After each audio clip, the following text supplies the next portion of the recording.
किस परिप्रेक्ष्य में आज आंदोलन किया गया? भारतीय किसान संघ हर वर्ष 15 सितंबर को अपना राष्ट्रीय ज्ञापन दिवस मनाता है, जिसमें हम 3 स्तरीय ज्ञापन देते हैं माननीय प्रधानमंत्री, मुख्यमंत्री और कलेक्टर महोदय। तो ये उसी तारतम्य में हमारा आज का जो आपने ज्ञापन दिए कलेक्टर साहब को, उन्होंने क्या किया? कलेक्टर साहब ने बोला है कि आज हमारी टीएल बैठक थी, जो आपने प्रकरण डाले हैं इसमें अधिकांश पे हमारी चर्चा हुई है और सकारात्मक परिणाम हमें देखने को मिलेंगे। अगर आप ही मांगे मानी नहीं जाती फिर क्या करेंगे आप?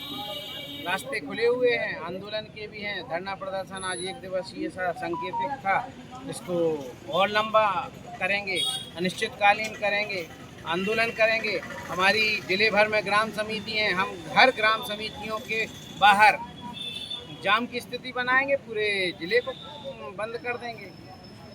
Thank you.